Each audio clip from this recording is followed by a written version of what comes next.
Hey everybody, welcome to Glenn's Kitchen. Today we're going to be doing Hungarian Goulash. Hungarian Goulash has many different adaptations. I think everybody has their own way of doing it. It's kind of like, you know, whatever you grew up with. So here's my adaptation and I hope you enjoy. Okay, what I have here is a 2-pound chuck roast that I'm going to cut into 1-inch pieces. Let's just take this piece off first, and I'll just do a little bit and then we'll come back. I don't want to waste time me doing this whole roast here while you're watching, but yeah, pretty good chunk pieces you want, like that. And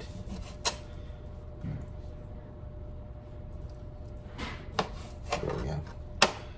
And now that we got this here, I'll just cut off a piece here, and we'll just, there we go. I like big pieces. And there. And we can get rid of that fat piece here. And there we go. One more I'll do, and then we'll cut it so you can watch the rest. You don't have to sit there and watch this. But like I said, I have this fat piece here I can get rid of.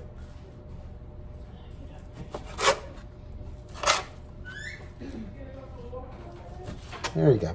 And I'll finish the rest up and we'll come back. Okay, as you can see, I cut up all the meat. And now what I'm going to do is I'm going to be over here, and I'm going to just move the camera. And we're heating up some oil here. And I'm going to put the meat in here when the oil's heated up, and I'm going to brown it on both sides. And we'll come back and take a look at that and see what that looks like in a few minutes. While the meat's browning, somebody asked how we get garlic. So I have a clove here, and the best way I know how is just kind of put pressure down on it with your forearm, and it kind of breaks apart. And just take, I'm going to use 2 cloves here. Just take the cloves and again press down, and you hear a crack. And once it's cracked, it should be easy to peel the garlic out. So that's how I do it. There we go. Yeah. It's not cooperating as good as it usually does. That's because I have it on camera. But yeah, there we go. Okay. That's 1 clove and 2 cloves. And that's how I get my garlic out. Okay, we're back on the stove here, and as you can see, the meat is nice and brown, and I did it in 2 batches, and I'm just gonna put this meat back in with the juices that in the first batch, and scrape up the bottom and get that font up from the first that was sitting in there. And now I'm gonna add 1 onion. And I'm going to let this cook just until the onion gets tender at that point. So we'll just kind of give that a mix here, and we'll let that cook for a little bit. And put the heat back up. Okay, to this pan now we're going to add our garlic cloves. I've got my garlic press here, and we're going to throw these in here.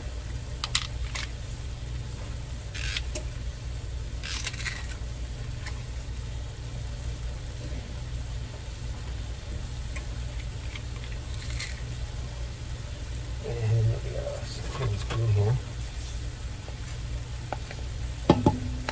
And again, we're just going to cook this real quickly, about 30 seconds till you start smelling the garlic.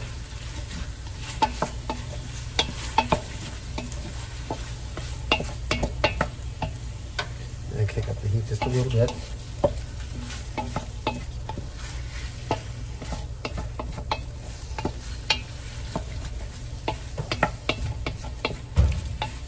Okay. And now what I'm going to hit this with is a 1/4 of a cup of red wine, just to deglaze that pan a little bit. And I'm going to scrape the bottom here. again, if you don't drink and the alcohol is actually cooked out of this, it doesn't stay in there. So it's really just to kind of deglaze the pan and give it us a little bit of flavoring. Got that little fruity flavoring in there. Okay, perfect.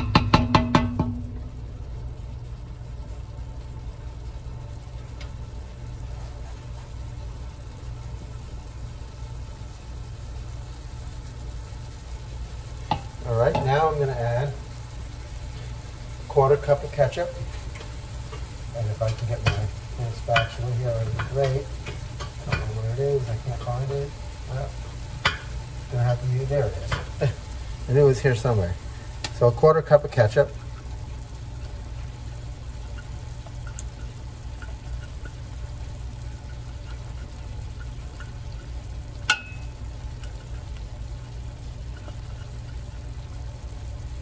And we'll mix that in there.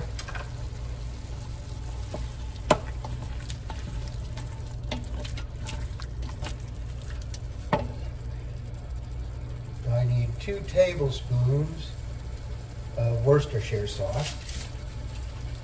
So I'm going to get that ready.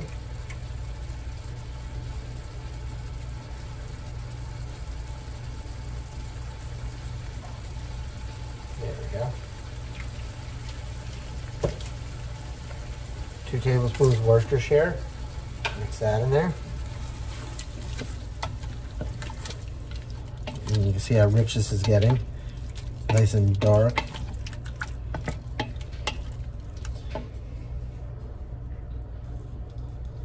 I need 1 tablespoon of brown sugar.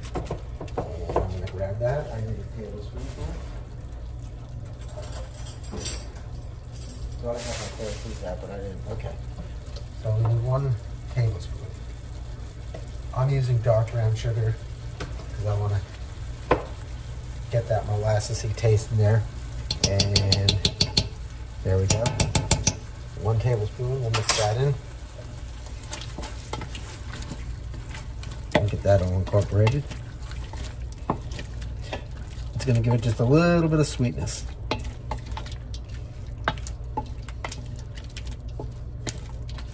Perfect. I need 2 teaspoons of salt. Now there's my measuring spoons. I knew I had them out here. Let me grab the salt, 2 teaspoons.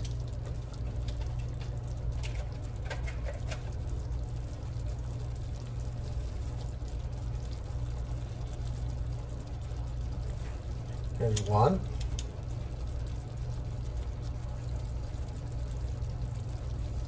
And 2. And after that, I need 1/2 teaspoon of pepper.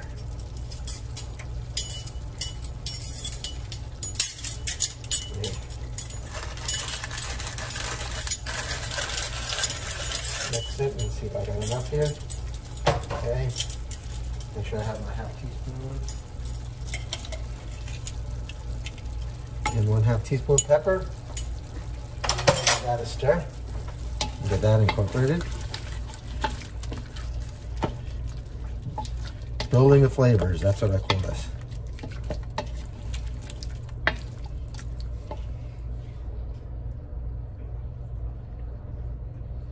And what's going to make this Hungarian is 2 teaspoons of sweet paprika. You can find the hot, but use the sweet for this. It's not really a hot dish, but let me grab it, open this up, and get 2 teaspoons from this. Yep.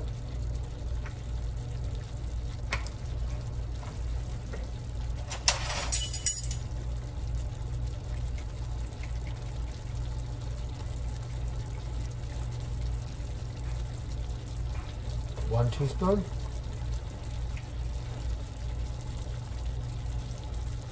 2 teaspoons. All right. Give that a mix. That's really going to add some richness to this too.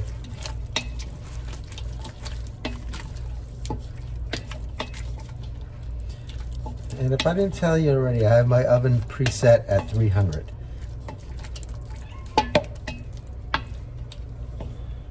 And next, 1/2 teaspoon of dry mustard. Coleman's puts a dry mustard out, so you can use that. Just 1/2 teaspoon here.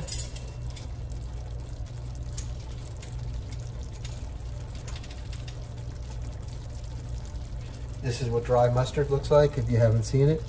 It's just powdery form. It'll give it a little bit of a kick, not too much. Mustard goes good with everything. And give that a stir again and get that mixed in there.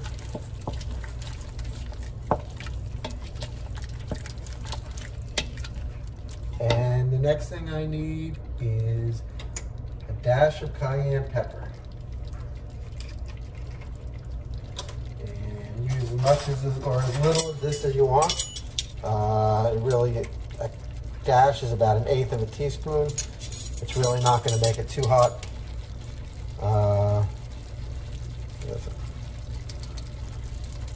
There we go.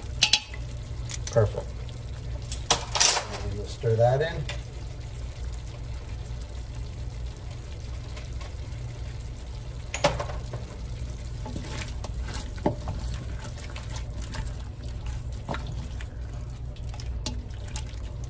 And the next thing we want is a pinch of caraway seeds, another European flavor. You can omit this if you want. I like it, but this is not something that needs to be in there. So another 1/8 of a teaspoon or so of caraway seeds. Mix that in there.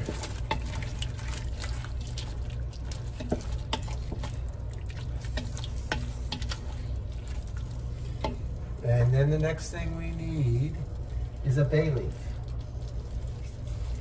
And the bay leaf we're gonna remove after cooking. You really don't want to bite into that. Let me get a nice one here. There we go.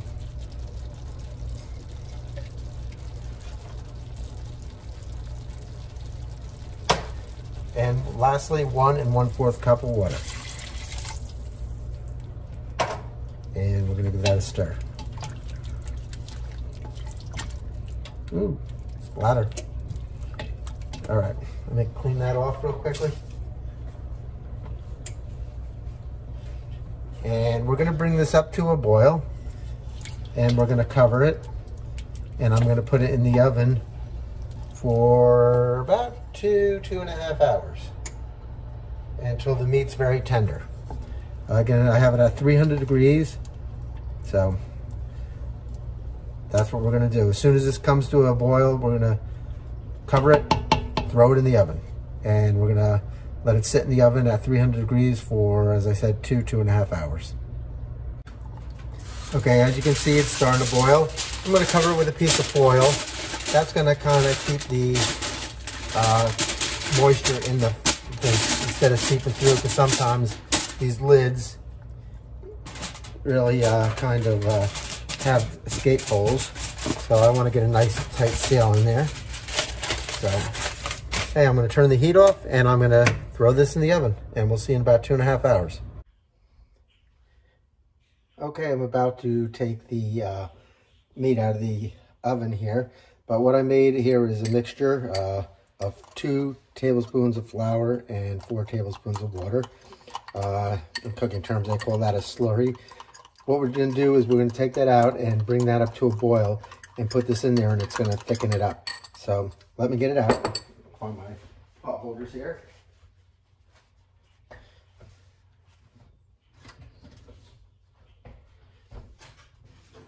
And we'll put it right here on the stove. And I'll bring you over.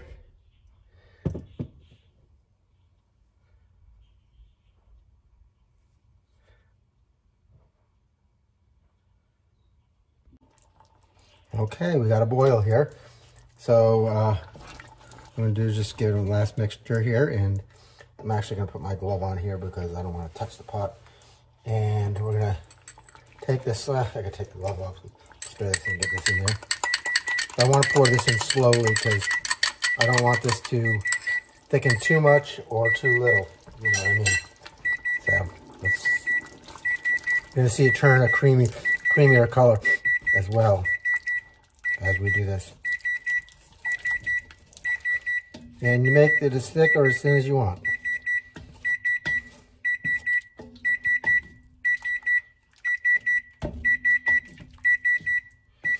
And just remember, it will thicken as it sits too, so.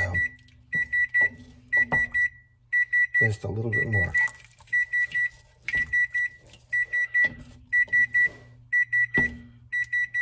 To me, that looks good. Well, I'll keep that, and I'll turn the heat down now. And turn this off.